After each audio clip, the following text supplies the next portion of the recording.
Hello बच्चों, चलिए प्रश्न पढ़ते हैं। पी तथा क्यू दो रेडियोधर्मी नाभिक दिए गए नमूने से स्थायी नाभिक आर में शहित होते हैं। समय टी बराबर शून्य पर पी प्रकार के अंक 4 एन नोट है तथा क्यू के एन नोट है। पी की अर्धायु आर में रूपांतरण 1 मिनट है जबकि क्यू की 2 मिनट है। आरंभ में आर का कोई नाभिक नमूने में नहीं है। जब पी तथा क्यू नाभिकों की संख्या समान है, आर द्वारा प्रदर्शित नाभिक हो सकता है। पहला विकल्प है 3 एन नोट, दूसरा विकल्प है एन नोट 9 एन नोट/2, तीसरा विकल्प है 5 एन नोट/2, चौथा विकल्प है 2 एन नोट। तो आइए बच्चों प्रश्न के लिए सर्वप्रथम मुख्य उदाहरण की चर्चा करते हैं। मुख्य उदाहरण तो देखिए बच्चों, कोई भी रेडियो एक्टिव पदार्थ बच्चों समय के साथ विघटित होते रहते हैं, और जब ये समय के साथ विघटित होते हैं बच्चों, तो इनकी जो मात्रा होती है वो घटती जाती है। तो देखिए बच्चों, यहाँ से अगर प्रारंभिक मात्रा एन नोट है और कुछ समय पश्चात बच्चों इनकी मात्रा एन नोट बटा 2 रह गई है, मतलब प्रारंभिक की क्या रह गई है, आधी रह गई है। तो बच्चों ये समय कहलाता है अर्धायु। ये वो समय होता है बच्चों जब किसी रेडियो एक्टिव पदार्थ में नाभिकों की मात्रा बच्चों प्रारंभिक की आधी रह जाए, तो वह अर्धायु कहलाता है बच्चों। और अर्धायु को दिया जाता है टी 1/2 बराबर एल एन 2 बटा लेमड़ा, जहां पर बच्चों लेमड़ा जो होता है ये होता है क्षय नियतांक।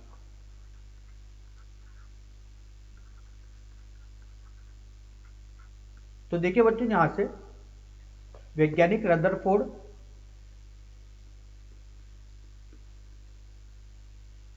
और सोडी ने बच्चों प्रयोगों के आधार पर बताया कि किसी भी रेडियोएक्टिव पदार्थ के विघटन की दर समानुपाती होती है बच्चों शेष बचे हुए नाभिकों की संख्या के। तो जब समीकरण कॉल किया गया तो समीकरण मिली बच्चों n बराबर एन नोट टी की घात ऋणात्मक लेमड़ा टी। बच्चों एन नोट अशेष नाभिकों की संख्या होती है टी समय पर, एन नोट प्रारंभिक नाभिक होते हैं बच्चों, लेमड़ा बच्चों क्षय नियतांक होता है और टी होता है बच्चों समय।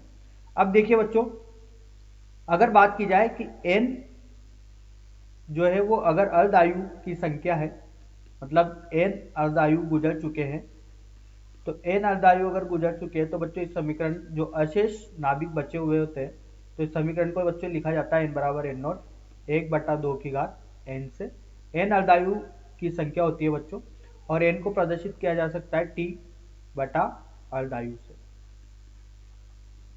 तो आइए बच्चों इस मुख्य उदाहरण के आधार पर प्रश्न को हल करते। देखिए प्रश्न में बताया गया है कि प्रारंभ में पी और क्यू नाभिक है। पी के लिए प्रारंभिक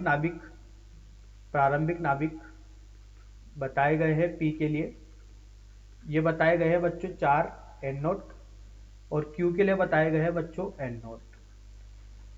और बच्चों अर्धायु का बोला गया है कि अर्धायु जो पी की बताई गई है ये 1 मिनट बताई गई है, और क्यू की अर्धायु बताई गई है बच्चों 2 मिनट। तो देखिए बच्चों, टी वो समय है जब पी और क्यू नाभिकों की संख्या क्या हो जाती है, समान हो जाती है, ऐसा प्रश्न में बताया गया है। टी ये समय माना गया है बच्चों। तो देखिए बच्चों, यहां से समीकरण का प्रयोग करके एन बराबर एन नोट 1/2 की घात एन का पी और क्यू के लिए, तो पहले लिखते हैं बच्चों पी के लिए। तो एन पी बराबर होगा बच्चों 4 एन नोट, प्रारंभिक नाभिक 4 एन नोट है, ये 1/2 एन को लिख सकते हैं बच्चों जैसा मुख्य उदाहरण में देखा टी बटा अर्धायु के रूप में एन को प्रदर्शित किया जा सकता है। तो टी वह समय है जब दोनों नाभिकों की संख्या क्या हो जाएगी, अशेष नाभिकों की संख्या समान हो जाती है, ऐसा प्रश्न में बताया गया है। तो टी बटा अर्धायु जो कि 1 मिनट है पी के लिए। और बच्चों क्यू के लिए बात की जाए तो ये एन नोट प्रारंभिक नाभिक 1/2 टी बटा 2 है। तो देखिए बच्चों, यहां से एन पी बराबर एन क्यू करना है प्रश्नानुसार। तो देखिए ये होगा 4 एन नोट बराबर 1/2 की घात टी, ये होगा बच्चों 4 एन नोट बराबर, तो देखिए यहां से बच्चों यहां से माफ कीजिएगा एन नोट नहीं आएगा। तो देखिए ये होगा 1/2 की घात टी बराबर एन नोट 1/2 टी की 1/2 की घात टी बटे 2। एन नोट से एन नोट कट गया बच्चों, तो देखिए जब बच्चों जब यहाँ पर इसको हल करते हैं तो देखिए मिलता है हल करने पर 4 बराबर 1/2 टी बटा 2 1/2 की घात टी।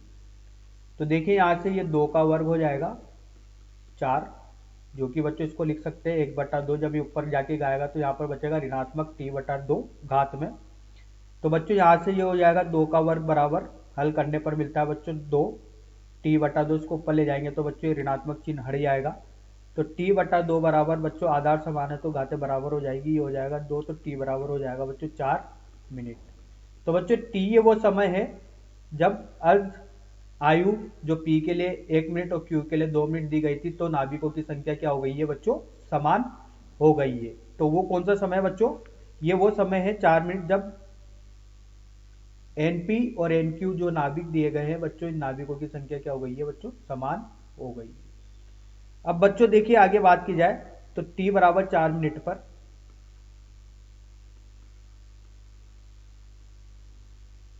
np दिया जाएगा बच्चों nq n0, जो कि बच्चों कितना होगा, ये 4n0 होगा 1/2, इसकी घात हो जाएगी बच्चों t/1, और nq दिया जाएगा बच्चों n0, प्रारंभिक नाभिक इसके n0 थे 1/2। t की जगह बच्चों 4 रखेंगे तो 4/2, ये कितना हो जाएगा बच्चों, 2 हो जाएगा। देखिए बच्चों अगर इसको आगे की तरफ अगर हल किया जाए तो np बराबर मिलता है बच्चों 4n0/16, जो कि बच्चों ये होगा n0/4, और nq बराबर मिलता है बच्चों n0/4 हल करने पर।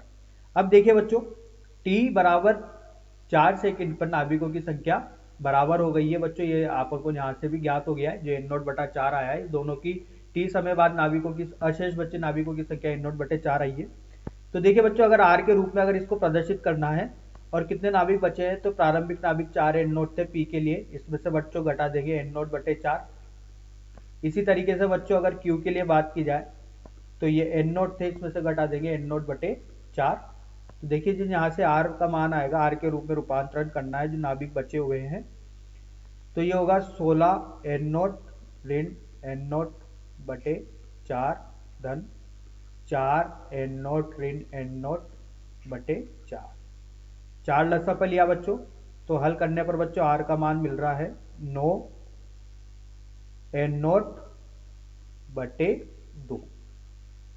तो ये वो r का मान है जो प्रश्न में पूछा गया था। देखिए r के रूप में रूपांतरण हो रहा है और प्रारंभ में r का कोई नाभिक नमूने में नहीं है, तो r द्वारा प्रदर्शित नाभिक हो सकता है जो कि कितना है 9n0/2। दूसरा विकल्प सही दिख रहा है। आशा करता हूं आपको यह समझ में आया होगा। धन्यवाद।